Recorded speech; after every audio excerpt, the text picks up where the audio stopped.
Friday, July 3rd, 2020. Today we're playing with pfSense. Is your router tired?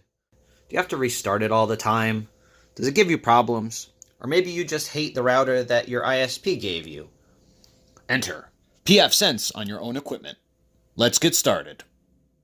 Your favorite search engine to search for the download, and then go ahead and download the AMD 64.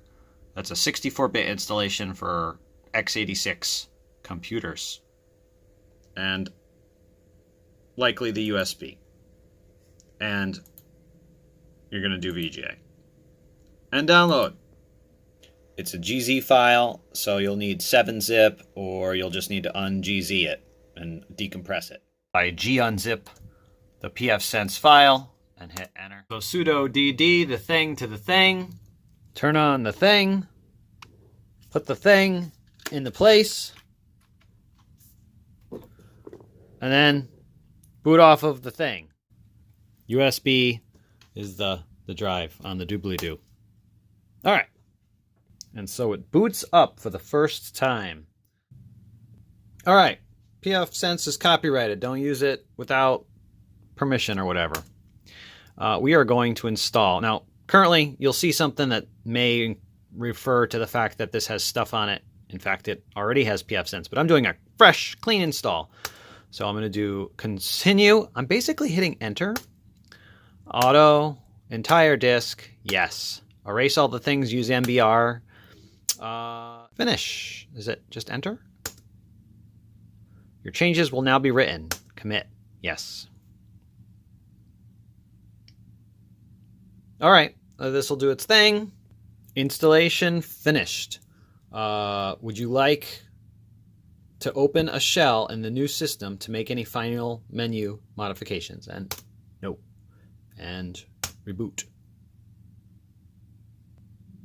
And I'm going to unplug the drive now. And now it starts to boot up. So that was pretty painless. Okay, we have to get to the first question. And it says, should VLANs be set up now? And I say no. Well, actually, what we need to do is explain how we're going to be using this. High tech here. Okay, we have a internet. Wherever it comes from, whoever you pay, they give you a box that we're not really in love with, and it doesn't do a lot of stuff for us that it dies frequently. You know, the part that it does is it figures out the pixies and moves them back and forth for us.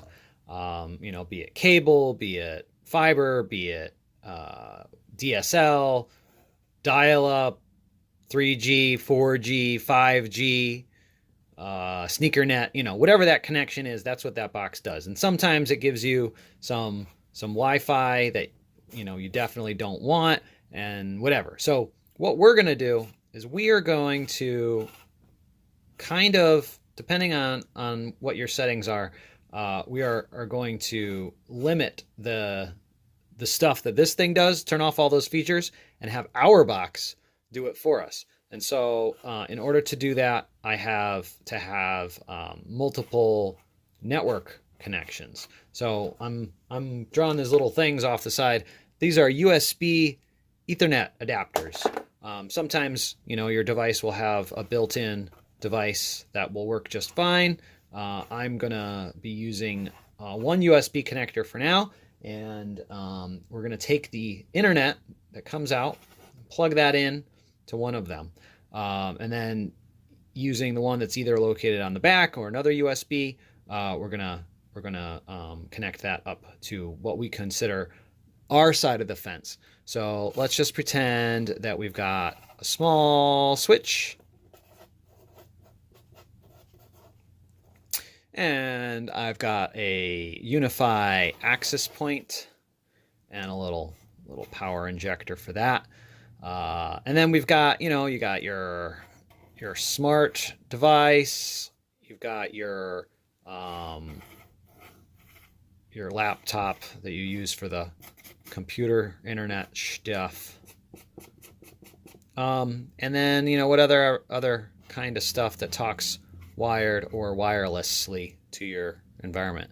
So how this is gonna work is I've got a Unify controller, and that's running on a VM. So we'll put that in a container. You know, that's magically connected somehow. And then we've also got the other stuff's not important right now. But this is going to be our pfSense router. So that's what this is about to be. We're going to do dead simple. You plug it in, the internet goes into the pfSense, and then it comes out. And so we're going to connect that up to our switch. So pretty simple. Goes in and it goes out. Let's get that going for right now. So we're going to just follow along with the instructions. And so it says, should VLANs be set up now? We say no. And then it only has the option for one interface device right now, and that is the WAN connection. And that's going to be our connection right here. Wherever you plug in to get to the internet, that's considered your WAN.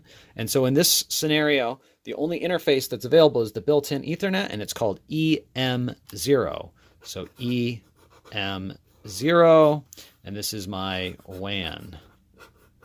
So I'm going to go ahead and plug that in.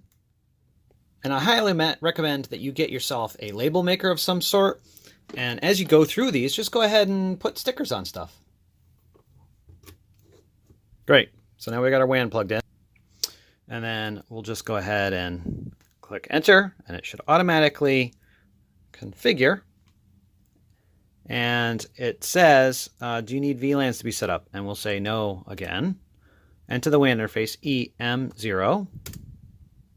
Enter the LAN, and we don't have that connected yet. So now I'm gonna grab my second. Well, let's get one that doesn't have a label on it. Grab my second USB and go ahead and plug that in. I think I'm gonna have to restart this process again. So it detects it, and we say enter. Yeah, so we'll go back to the menu again in a moment here. And don't worry, it's just going to do its thing. Just wait for it. So it just came to this menu. So we can go back to that question, and it's called set, or rather assign the interfaces. So I'll click number 1 again, and it will ask me again, would you like VLANs? I'll say no. And then it says enter the WAN interface. And you'll notice now it says that we have the option of a UE0 instead of just the EM0. So UE0, I'm going to use that. That one is going to be my LAN connection. So I'll go ahead and label this. There we go. Nice and pretty. All right. So enter the WAN interface. EM0. That's the one plugged in the back. And then enter the LAN interface. UE0. And then it says WAN to LAN. And it gives you a little confirmation down here. So we say, yeah, that looks good. And then it's going to reload again, and it'll come back to the menu. All right, it's back at the menu, but before we do anything, let's update our little diagram here. So we've got our WAN connected to EM0. And we've got our LAN connected to UE0. Now we need to give all of these devices IP addresses, because otherwise, you know, that we're just going to assume that they're giving them their own. So we're going to have a public IP address. We're not going to worry too much about that right now. We're just going to take whatever this device gives you. So likely this is going to assign us an internal IP, and it already went ahead and gave us an internal IP from our little, you know, ISP provided device. So I've got an internal address of 192.168.254.222. And that's on this interface. So 192.168.254.22. And it's a /24 network, which means that it's 255.255.255. 10.10.0. That's the subnet. All right, so now we need to come up with what our LAN IP address should be. And I know that I want this to be easy to remember. I'm going to go 10, 10, 10 dot, I'm going to set this interface to .1. And that's also going to be on a /24 network. So it's 2D5, 2D5, 2D5, 0. So that means that the devices inside of this network are all going to be a 10, 10, 10 address. And so, our access point might be 10.10.10.3. Our switch, if it had management, would be, 2. Our unified controller, if it picked up an address, would get 5. Whatever is being assigned out of here, we can turn that on. So let's go ahead and set the LAN interface to give out addresses by assigning it first an IP address. So let's give it that 10.10 address. So we're going to hit number 2.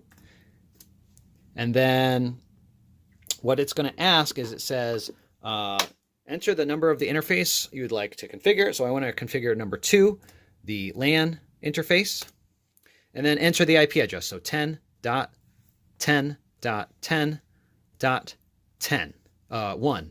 So that's the IP. And then enter the IP subnet bit count. So that's where that /24 came from before. So the bit count for 24 lines up with 24 bits. So that's 255, 255, 255, 0. So I'm going to type in 24. And then for a WAN, enter the upstream gateway address. For a LAN, press enter. So we're going to press enter. And then I'm going to skip IPv6 for now. We're just going to click enter. And would you like to enable the DHCP server on the LAN? And so we will click yes, but I want to show you what that kind of looks like.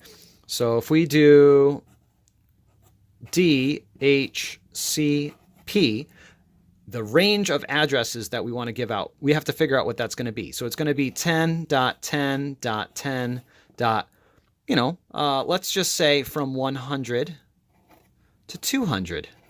Let's make it different. So it'll give out, starting with the first address, .100, and then the next address it gives out will be 101, and it'll give out all the way up until we have another at 200. So would you like to enable it? Yes. And then enter the start address of the IPv4 client address range. So we'll do 10.10.10.100. And then click enter. And to the end address of the address range, and we'll do the same, 10.10.10.200. So we have 100 addresses that we have the ability to give out. Do you want to revert to HTTP as the web configurator protocol? I'm going to say yes, because that means we'll be able to log into this device from that side of the network. All right, so now we've assigned that as the IP address, and you can see right here, the WAN is the, call it the external, even though it's on our internal network. And our LAN, which we're now going to use, we're going to connect up a device and get logged in at this point, is going to be, here's me on my laptop, and I am going to get an IP address by plugging in to this switch right here. Now, just so that it's easy to see, I'm going to plug in this right on top here. So I've got the switch. This is not a managed switch, so it will not get an IP address, but it will allow me to split this connection. And so we'll see, there we are. We've got a connection right there. So I'm going to plug in my other laptop to here. There we go. We'll plug this laptop in and we should see a connection. We can see we've got a connection down there on the bottom, little thing. And then in the terminal, or you could say ipconfig on a Windows machine. On Linux, I will do IPA, and it will show me all the stuff. And so it says I'm getting a 10.10.10.100. So I've gotten the first IP address on this network. Remember, we had set up DHCP for 100 to 200. So this laptop over here is getting 10.10.10.100. All right. And now what we need to do is we need to talk to this address, 10.10.10.1. So let's pull that up on our browser, 10.10.10.1, and we get the pfSense login. So the default login for pfSense is going to be, I believe it's admin and then pfSense. There we go. Get the heck out of the way here. And then you launch into a wizard. And so let's go ahead and walk through some of these details in here. So yeah, welcome. You can get support on a actual hardware. We're going to give this a host name. So I'm going to call this, it's going to be the T44P pfSense router, because why not label it? My domain, I'm going to name that Bobnet, because everything is Bob. My DNS is going to be automatic, so I'm not going to specify anything for right now. And then it's asking, what is your time zone? And so I'm on East Coast US, and so I'm just going to use the settings that are there. It's picked up that I'm on a DHCP connection for my WAN IP, and I could enter static information in here if I knew it. I don't know it, so I'm just going to go down to the bottom, and oh, it looks like Bogon networks are blocked. Interesting. And we're just going to click next. And the same for the LAN interface. We already set that up from the command line, so we're just going to click next here.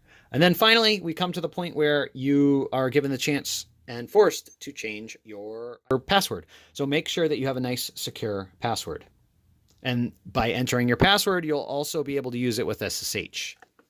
So, great. Now we're going to reload, and our laptop running pfSense is going to restart. So I'm going to show you what that looks like. Oh, excuse the wires. So while we were logging in on the laptop, there was some activity occurring on the screen. And it said we had a successful login. And now in just a moment here, we're going to see that it's going to restart for us. Actually, I'm mistaken. It's not ready to restart yet. However, we are greeted with a screen that says, hey, you're all set. Check for updates. So first thing, of course, is to check for updates and look for the latest version. So it looks like I'm only one small revision behind. So I'm going to go ahead and confirm and download that. It's probably some bug fixes or something. And so it just will automatically update and do whatever it's supposed to do. So I'll let it finish. All right, so it's doing stuff. And now the pfSense is detected that it's got an upgrade in process, and it'll be rebooting shortly. So let's go ahead and, I guess, wait for that.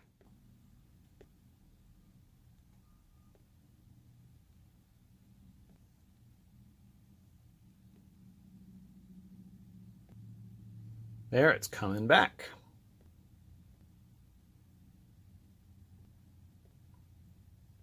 And we're back, and everything came back. So let's just close the screen on this because we don't need it for the moment. Pull this back up, and let's go ahead and log in again, admin and our secret password. Great. Okay. So we're logged back in, and we can see some details on the dashboard here. See the speed of the CPU. We can see the uptime. We can see the current DNS config and maybe changes, the status of the interfaces, the temperature of the processor, memory usage, disk usage, etc. All that good stuff. And so you now have a working thing. So, you know, I can go out to the internet and I can look up, I don't know, engadget.com, and let's see if the internet's working. I probably should not have picked that website because it's got a lot of content, Flash-based or whatever. Okay, so let's go back to this. Our next step is to get our wireless working. And so I'm going to move the laptop out of the way. All right, so we got the internet coming into the pfSense laptop, coming out to our LAN, into our switch.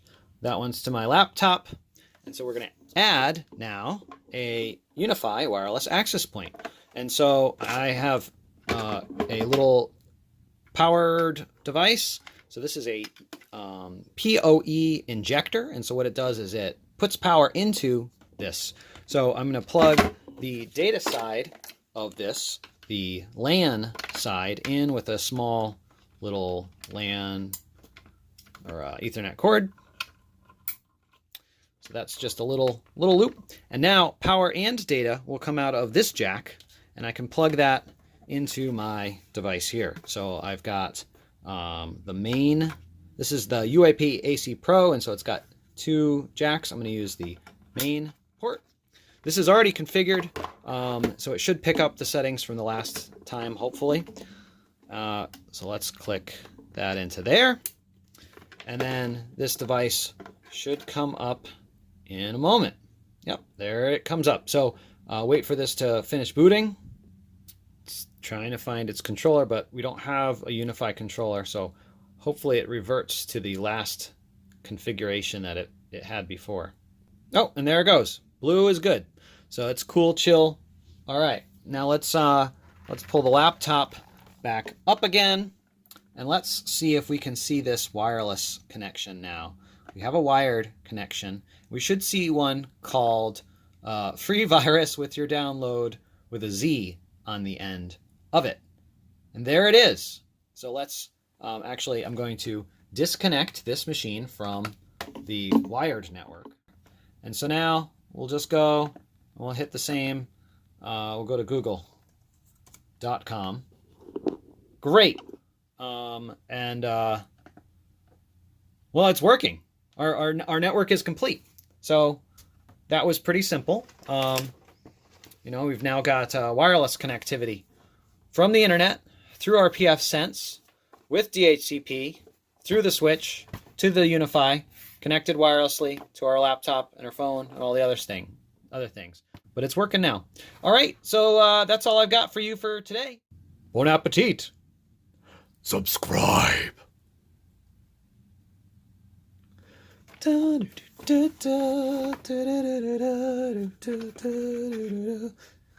is an alien spacecraft.